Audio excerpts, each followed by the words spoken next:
Assalamualaikum warahmatullahi wabarakatuh. Selamat siang teman-teman dan selamat siang juga kepada Ibu Tia Kurniawati. Semoga kita semua dalam keadaan sehat walafiat. Sebelum kita mempresentasikan makalah hari ini, saya perkenalkan terlebih dahulu anggota kelompok kami. Pertama itu saya, Elsha Maranil Zaki, Bu Rizky, Bu Lucia, Bu Tifal, Bu Niska, Bu April, Bu Tasya, Bu Hindun, Bu Gloria, Bu Neneng, Bu Hani, Bu Happy.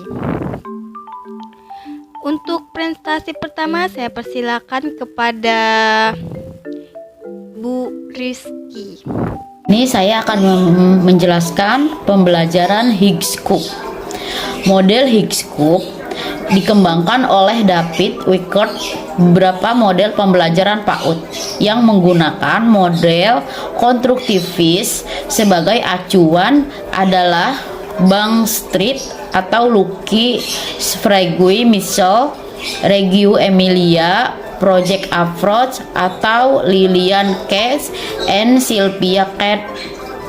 Model Higgs Cube membuat anak memiliki beraneka keterampilan, mencakup pemecahan masalah, interpersonal, dan komunikasi yang sangat penting untuk meraih kesuksesan hidup di masyarakat yang berubah sangat cepat.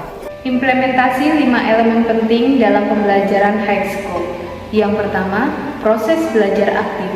Yang kedua, penataan ruang kelas. Ketiga, jadwal kelas. Keempat, asesmen. Dan yang terakhir, kelima, kurikulum. Yang pertama ada proses belajar aktif, yaitu guru membantu anak belajar aktif dengan menyediakan banyak bahan, membuat rencana, mereview aktivitas dengan anak, berinteraksi dan mengamati anak secara individu, dan membimbing kelompok besar maupun kecil untuk melakukan aktivitas belajar secara aktif. Kemudian ada penataan kelas. Pengaturan kelas membuat anak untuk terlibat secara personal untuk mendapatkan pengalaman belajar yang berarti. Selain itu, kelas berisi 3 atau lebih area yang mendorong untuk dipilih. Kemudian ada asesmen, yaitu guru menggunakan 2 mekanisme untuk mengumpulkan data seperti catatan key experience atau pengalaman utama dan portofolio. Selain itu, guru menggunakan catatan observasi siswa atau Child Observation Record atau COR untuk mengidentifikasi dan mencatat kemajuan anak dalam bidang pengajaran dan perilaku utama. Kemudian ada jadwal harian. Jadwal harian mempertimbangkan level perkembangan anak dengan menyediakan 60-70 menit untuk proses plan, do, review. Menyediakan isi area sebisa mungkin konsisten sepanjang hari dan meminimalisasikan jumlah transisi. Kemudian yang terakhir ada kurikulum. Kurikulum high atau scope berasal dari 2 sumber, minat anak dan key experience atau pengalaman utama, yang merupakan daftar perilaku pembelajaran yang dapat diamati. Tujuan model high atau scope. Menurut Brewer, tujuan penggunaan model konstruktivis sebagai acuan adalah menstimulasi anak dari berbagai area perkembangan. Perkembangan dianggap penting meliputi perkembangan fisik, sosioemosional, kognitif, bahasa, dan perhatian pada proses pembelajaran.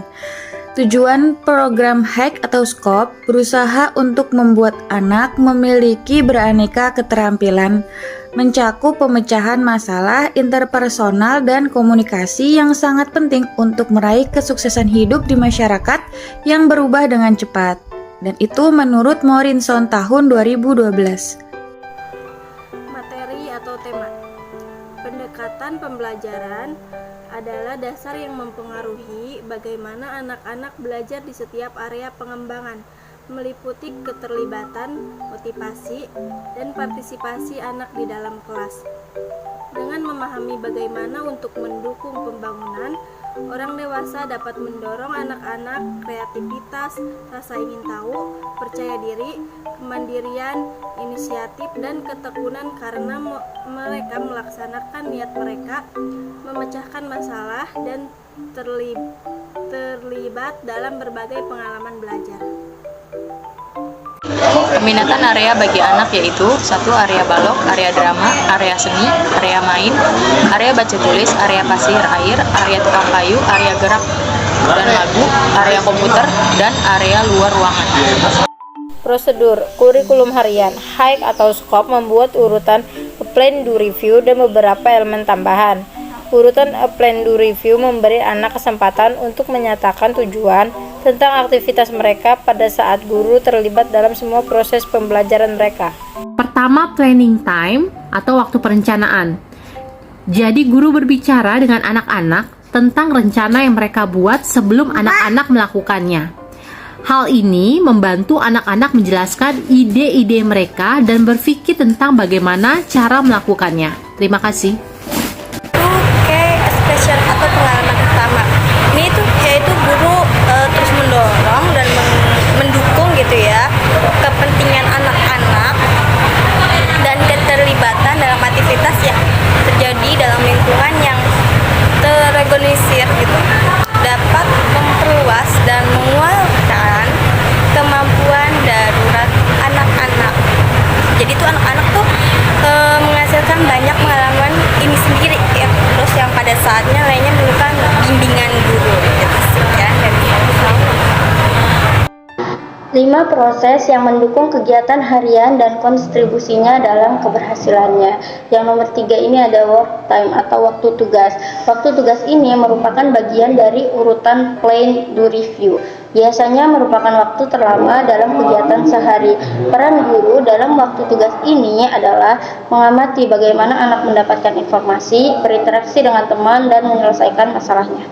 Pada saat yang tepat juga, guru bergabung dengan aktivitas anak untuk mendukung dan menyampaikan penyelesaian masalah bila diperlukan. Selanjutnya yaitu clean up time atau waktu beres-beres. Pada saat beres-beres, anak mengembalikan semua barang dan peralatan ke dalam tempat yang sudah diberi nama dan menyimpan proyek mereka yang belum selesai. Semua barang diberi nama untuk mempermudah anak mengembalikan barang pada tempatnya. Kemudian yang terakhir adalah recall time atau waktu recall. Guru membantu anak menghubungkan pekerjaan mereka dengan rencana awal. Pada review ini, anak diizinkan untuk mengatakan apa yang mereka lakukan dan bagaimana prosesnya. Mengungkapkan ide membuat anak mengembangkan kemampuan mereka. Hal terpenting adalah cara anak menyampaikan kegiatan merupakan gambaran dari pola pikir mereka. Selanjutnya, pendekatan. Pendekatan pembelajaran yang digunakan dalam program HighScope meliputi yang 1. Inisiatif. Anak-anak menunjukkan inisiatif seperti mereka mengeksplor dunia mereka sendiri. Yang kedua, perencanaan. Anak-anak membuat rencana atau menindaklanjuti niat mereka. Yang ketiga, engagement. Anak-anak fokus pada kegiatan yang menarik perhatian mereka. Yang keempat, pemecahan masalah. Anak-anak memecahkan masalah yang dihadapi dalam bermain. Yang kelima, gunakan sumber daya. Anak-anak mengumpulkan informasi dan merumuskan ide-ide tentang dunia mereka. Yang keenam, refleksi. Anak-anak merefleksikan pengalaman. Sumber belajar.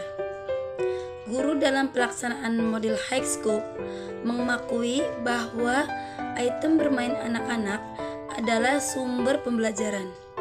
Ruang dan bahan dalam pelaksanaan model HighScope secara hati-hati dipilih dan disusun untuk menarik anak-anak dan mempromosikan tujuan konten kurikulum. Meskipun kita tidak mendukung jenis atau merek mainan dan peralatan khusus, HighScope tidak memberikan pedoman umum dan rekomendasi untuk memilih bahan yang bermakna dan menarik untuk anak-anak. Teknik evaluasi. Teknik evaluasi digunakan model HighScope menggunakan asesmen kognitif. Alat penilaian anak yang divalidasi HighScope ini memiliki beberapa tujuan. Alat penilaian dirancang untuk 1. Melihat pendidikan yang bermakna, 2. Mengumpulkan informasi dengan cara yang alami dan nyaman untuk anak-anak dan orang dewasa, 3. Menyediakan data yang akurat yang dapat digunakan untuk perencanaan individu anak dan membalikkan keputusan kebijakan. Presentasi hari ini saya tutup. Terima kasih. Assalamualaikum warahmatullahi wabarakatuh.